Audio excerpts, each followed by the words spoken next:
Hey guys, it's the Board Game Bully, and I'm going to be real honest with you. I was so ready. Like Sunday, my partner's back working on Sundays, my little one's not here, got the house to myself. I was so ready. I was like, I've got like 4 games on the pile that I've got to review. I can bang them all out. Bang, bang, bang, bang, bang. And then I went to the gym and I'm just so tired. Oh, it's rehabbing this surgery. It just drains me, and not in a good way. So maybe 4 won't get done. In that case, maybe I should start with the one that I played the longest to go. Stuff it. This one's already in my hands. Today we're reviewing Tiny Epic Galaxies. There we go. I got to get it so close because it is in fact tiny. I mean, it might be, look at that, smaller than my arm. Maybe no, it's bigger. Depressing. Alright, let's go see how it's played. Alright, so here we have the game set up. The game is set up for 3 players, and the way you can tell it's set up for 3 players is because we have 5 planets out. You will set up, when you're doing your initial planets, you will do +2 for the amount of players. So, what you'll do, you'll take your planet deck, you'll shuffle them, and then you'll deal out these planets. Now, these planets all have a value in the bottom right. For instance, this one here is worth 5. Now, considering you only need 21 points to win, getting a couple of 5 planets is pretty good. You'll also be dealt 2 cards face down. These will be your secret missions. You have to pick one. The one we've picked today is Blurry McBlurrison of the planet Blur Blur. So we're the industrialists. So we'll get 2 victory points if we have completed our Empire track. Now, what a perfect segue. It's almost like someone planned it. So this tiny little board here, this is your Empire. This has everything that you start with. So you start with 2 ships ready to go, and they are in your home galaxy. You also have your energy cube sitting on the 2, and your culture cube sitting on the 1. To the right here, you have your Empire points. So, if you look at the bottom left here, you have the ability upgrade your Empire, spend only energy or culture for the next level's cost. So you can see the next level's cost, you would move it up there if you were to pay that cost. And as this moves up, so here it doesn't really do anything. It does get you an extra dice, and that is marked here with this circle. A little hard to see, but that is tiny. When you move it up again, it would unlock this ship. When you move it up again, it unlocks another dice. You move it up one more time, gives you a ship. You move it up to the top, gets you the last dice for you to roll on your turn. Then on the very inside track, you are also getting end game points depending on where this ends. All a little bit jammed together, but that is tiny. So, there's our ships, there's our tracks. What does it all mean? Well, you will get these dice at the start of the game, and you will roll them. Yahtzee rules. Roll the dice. So every side of the dice does something different. So, for instance, the arrow, you'll take, there it is, the arrow will let you move one of your ships. Now, you can move one of your ships, you can either land it on a planet, and that will trigger the, well, we should zoom out now that we're dealing with our planets. Where's the zoom? Why you no zoom? I'm doing it the wrong way, that's why. My fault. User error. User error. So, you can move on to these planets. Now, if you land on a planet, you get to do the ability listed on the card. Or, you can land in orbit around a planet. Now, landing in orbit around a planet is how you take control of it.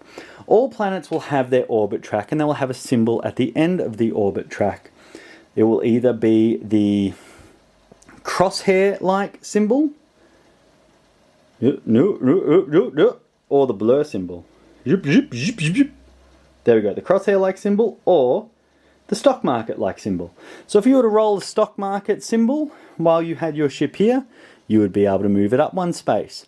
When you're able, if you had 2, you'd be able to move it up 2 spaces, and you would get that planet. That planet would then come here, and it would be added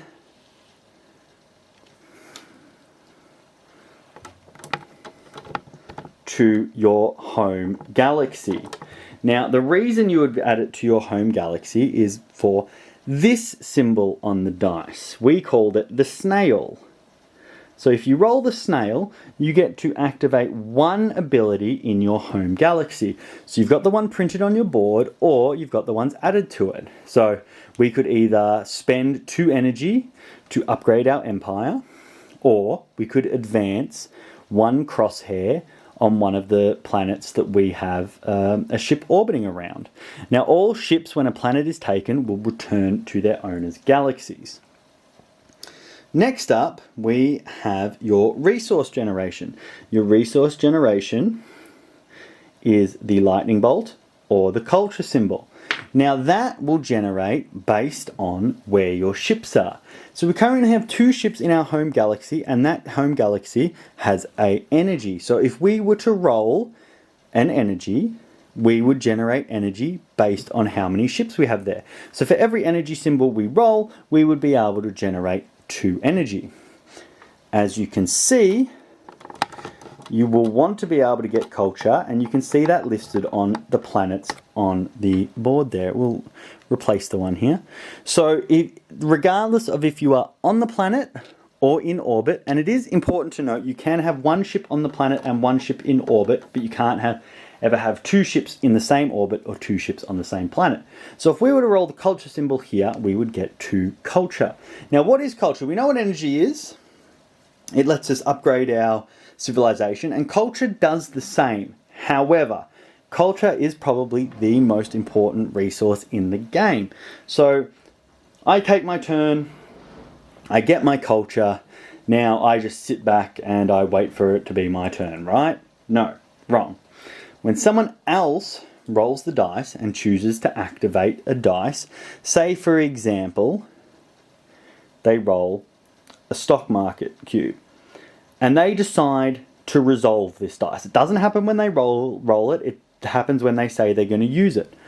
I can then spend my culture to copy the dice and do the movement as well. So I would be able to move 1 across the orbit here. So managing your culture and having a lot of culture is going to let you be doing things on everyone's turn. If you're only waiting for your turn to do things, unfortunately, you're not going to do very well at the game. This will keep happening. You'll keep rolling dice, you'll keep going into orbits, you'll keep landing on planets to trigger abilities, and when someone gets 21, everyone else will have 1 turn. You'll all flip your secret missions, tally the points, and whoever is the winner is the winner. Now, when it comes to the Tiny Epic game series, I believe Tiny Epic Galaxies is the 2nd in the Tiny Epic series. And it came out in 2015, and this is my first time playing it.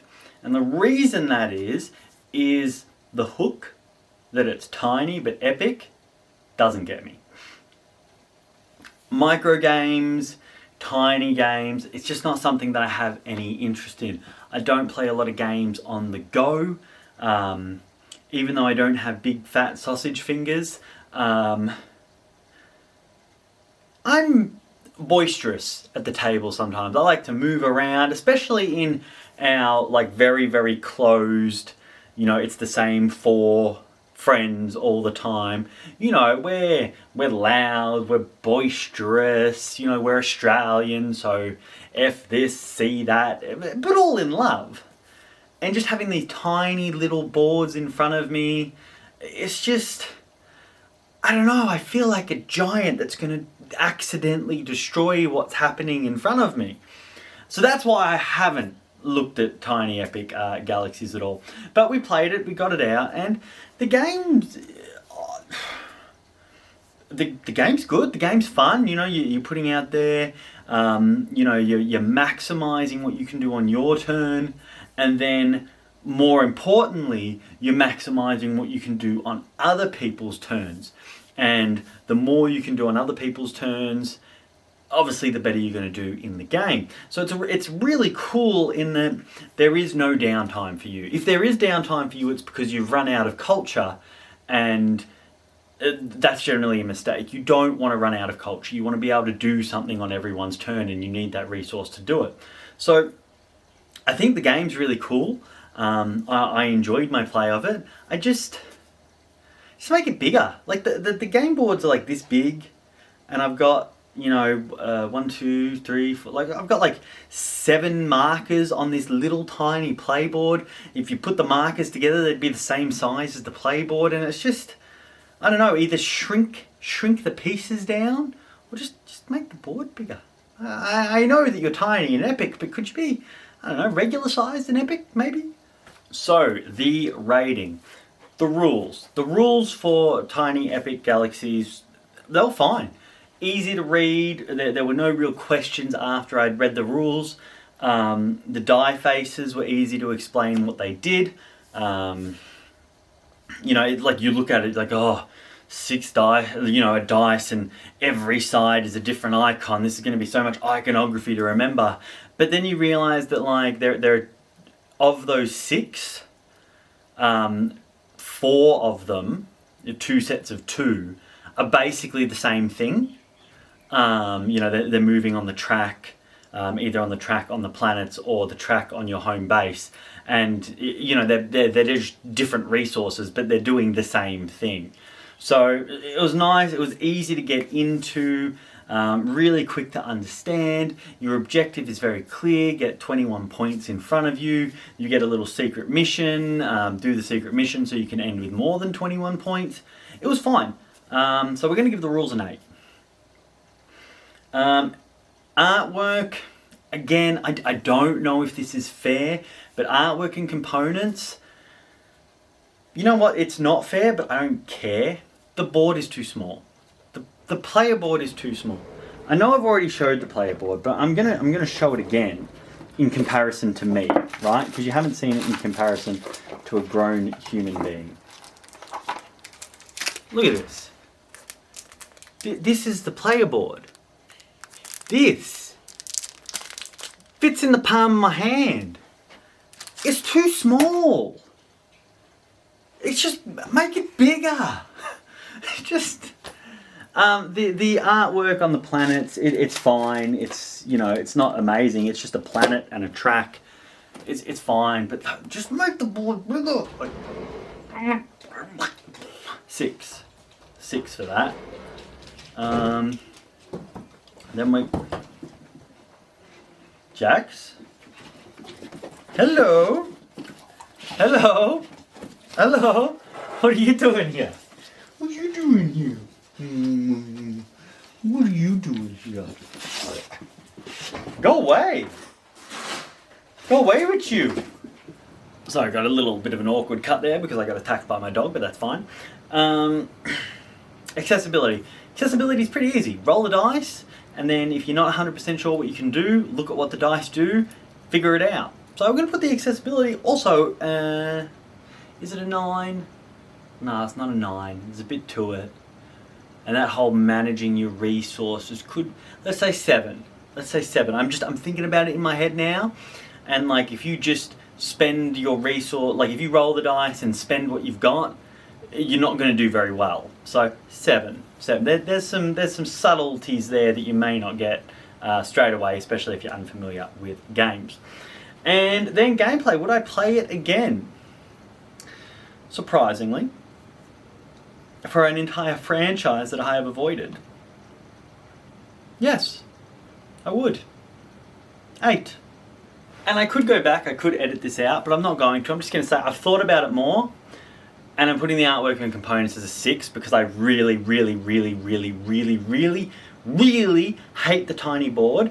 And on top of that, I think that the player piece components are too big for the board. So those combined, it comes to a 6. So that gives us an overall score of 7.25 out of 10. Still a very good score. Tiny Epic Galaxies. Pick it up, give it a go if you like some dice chucking. It's yeah, who doesn't like some Who doesn't like some Yahtzee dice chucking every now and then?